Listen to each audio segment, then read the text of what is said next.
बाबासाहेब आंबेडकर समाजभूषण पुरस्कार ज्यांना बहाल करण्यात आला, गौरविण्यात आला, असे आमचे मार्गदर्शक माननीय विशालदादा लोंढे साहेबांना विनंती करतो की या ठिकाणी आपण थोडक्यात शुभेच्छापर मनोगत व्यक्त करावं. बोलणार काय? सर्व महामानवांना वंदन करतो. आज आपण 15व्या जागतिक बौद्ध धम्म परिषदेसाठी इथं एकत्र जमलोय आणि विशेष कौतुक वाटतंय मला माझ्या समाजाचं. अशा पद्धतीने तग धरून बसलेले 7 वाजता मला इथं बोलण्यासाठी उभा करण्यात आलं असतं. कांबळे सर, तुम्हाला किती वाजता बोलायला बोलवलेलं मला माहिती नाही, 5 वाजता. पण मला आनंद याचा आहे कारण मी तुमच्यातूनच लहानाचा मोठा झालेलो आहे, मजुराचा मुलगा आहे. मला माहित नाही इथं बसलेल्या माझ्या माता भगिनी काय काम करतात. माझी आई दुसऱ्याच्या घरात धुणं भांडी करणारी बाई होती आणि अशा जोडप्याचं मी पोरग एका झोपडपट्टीत जन्माला आलेलो. बाबासाहेबांनी आम्हाला जो विचार दिला त्या विचाराने प्रेरित होऊन आज अशा खात्याचा सहाय्यक आयुक्त पुणे जिल्ह्याचा मी काम करतोय. जो विभाग आमच्याच बापांनी तयार केला होता 1932 साली, बाबासाहेब आंबेडकरांच्या प्रेरणेतून निर्माण झालेला समाज कल्याण विभाग, आणि जो विभाग माझ्याच जनसमुदायासाठी काम करतो, अशा विभागाचा सहाय्यक आयुक्त म्हणून काम करत असताना नितांत आनंद होतो. जरी यांनी वेळेचं बंधन टाकलं असलं तरी एवढ्या मोठ्या प्रमाणात माझा समाज बघून माझ्यामध्ये असलेलं स्फुरण डबल झालेलं आहे. आणि मला माझ्यासारखी भावंड जर या गर्दीमधून काही अंशी गवस्था आली तर निश्चित आमच्या समाजाला जी गरज आहे त्या गरजांची पूर्तता आम्हाला करता येईल. त्या झोपडपट्टीत जन्माला आलेलो मी पारंपरिक पद्धतीने माझं जीवन व्यतीत करून जीवन जगण्यासाठी मोकळा झालो असतो.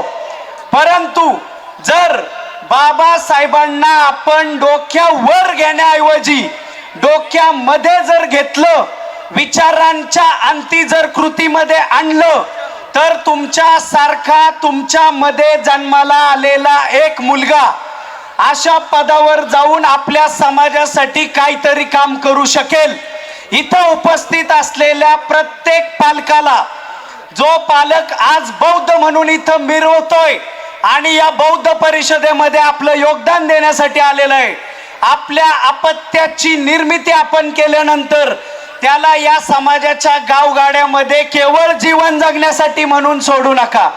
आपल्या पाल्यांना आपल्या बापाने दिलेला संदेश कृतीमध्ये उतरवण्याची जबाबदारी उचलण्यासाठी प्रेरित करा. बापाने सांगितलं होतं, शिका, संघटित व्हा, संघर्ष करा.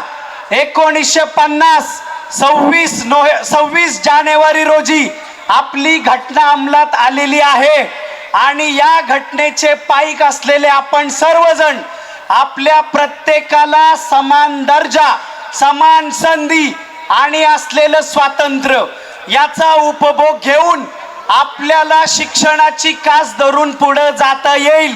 काही वेळापूर्वी सन्माननीय आमदार महोदय, जे आमच्यासारखेच एक अधिकारी होते आणि तदनंतर त्यांना आमदार होता आलं, ही देखील किमया आपल्या राज्यघटनेची आहे आणि याचा अंमल आपल्या देशामध्ये ज्या लेवलला जाऊन आपण करू शकू त्यासाठी आपल्याला शासनकर्ती जमात बनावं लागेल. शासनकर्ती जमात बनण्यासाठी जी वेगवेगळी अंग शासनाची आहेत त्या प्रत्येक पदावर माझा भाऊ, माझी बहीण त्याच उन्मादाने, त्याच तेवढ्या ग्रॅव्हिटीने पोचली पाहिजे. याच्यासाठी आपल्याकडे असलेलं एकमेव हत्यार ते म्हणजे एज्युकेशन, शिक्षण. आज माझी भावंड उद्योगधंद्यामध्ये, नोकरीमध्ये, सरकारी नोकरीमध्ये, विविध क्षेत्रांमध्ये जर पुढे आलेली आहेत तर त्याचं एकमेव कारण शिक्षण आहे. आणि उलट पक्षी पाहता आपल्याच समाजामधील म्हणजे बुद्धिस्ट असतील, आदिवासी असतील, विजयंती असतील, याच समाजामधल्या ड्रॉपआउटचा रेट सुद्धा जास्त आहे. त्यामुळं 10वी शिकला, 12वी शिकला, ग्रॅज्युएट झाला आणि मग आपण लाईफ मध्ये सेटल झालो असं होणार नाही. आपल्यामध्ये असलेल्या स्किल्स आपल्याला ओळखाव्या लागतील आणि त्या स्किल्सला पुढे आणून एज्युकेशनच्या साथीने आपल्याला वेगवेगळ्या क्षेत्रांमध्ये आपला नावलौकिक उभा करावा लागेल. आजच्या या 15व्या बौद्ध परिषदेच्या निमित्ताने मी तुम्हा सर्वांना हे आवाहन करतो, केवळ आणि केवळ इथं मला सन्मान दिला जाईल, पुरस्कार दिला जाईल म्हणून मी इथं आलेलो नाहीये. 2-4 लेकरं जेव्हा 200-500 किलोमीटरवर माझ्यासाठी, माझ्या मार्गदर्शनासाठी मला आवाहन करतात तेव्हा मी निश्चित तिथं पोहोचतो. सुगत आणि आमचे दुसरे संयोजक राहुल या दोघांनी जेव्हा मला सांगितलं गेल्या 3-4 वर्षापासून की आपला समाज एवढ्या मोठ्या प्रमाणात इथे येत असतो, पुरस्कारासाठी म्हणून नाही पण माझ्या समाजासमोर मला त्यांचा मुलगा काय पद्धतीने काम करतो, कुठं जाऊन काम करतो, कशा लेवलला जाऊन आपल्या लोकांसाठी धडपड करतो हे रिप्रेझेंट करता येईल. आणि मला पाहून माझा एखादा भाऊ बहीण जरी या मार्गावर चालायला लागला तरी मला इथं, मी मागाशी गुगलवर चेक केलं, 643 किलोमीटर घर दाखवतंय माझं इथून. एवढं अंतर मी रात्री 12 वाजता काल निघून सकाळी नांदेडमध्ये येऊन दुपारी 4-5 संस्थांची तपासणी करून संध्याकाळी 7 वाजता तुम्ही दिलेल्या वेळेत इथं उपस्थित झालो.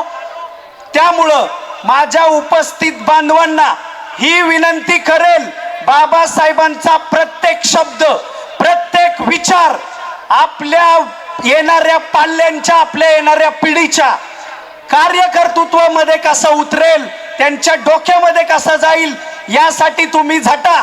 मागाशी माझ्या एका बांधवांनी 4-5 तारखांचा उल्लेख केला. 14 एप्रिल असेल, 26 जून असेल, 11 एप्रिल असेल, 26 नोव्हेंबर असेल, 14 ऑक्टोबर असेल, 6 डिसेंबर असेल. केवळ या तारखांना जर तुम्हाला बापाची आठवण होत असेल तर मग आपण त्यांना जागलो नाही असा समज स्वतःच्या मनात करून घ्या. 14 एप्रिलला नीळ उडवणाऱ्या पोरांमध्ये मी पण होतो, परंतु जेव्हा मला माझा बाप खऱ्याने कळाला तेव्हा मी 5 वेळा स्पर्धा परीक्षा देऊन वेगवेगळ्या अधिकारी पदांवर नोकरी मिळवली.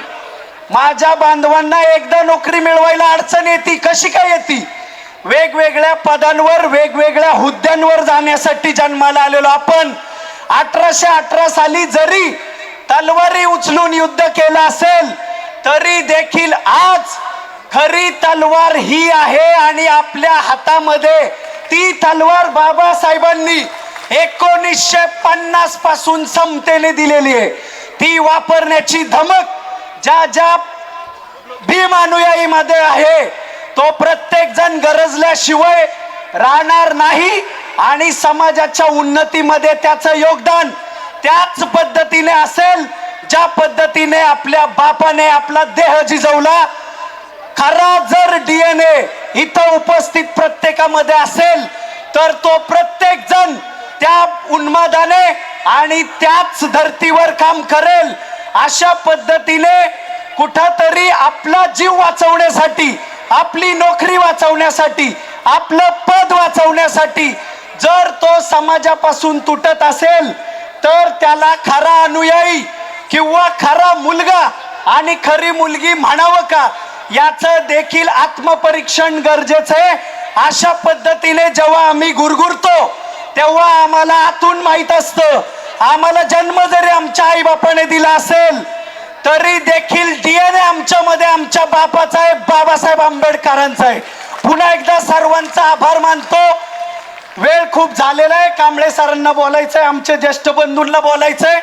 आपण सर्वांनी मला अशा पद्धतीने ऐकून घेतलं, संयोजकांनी मला इथं बोलवलं, बोलण्याची संधी दिली.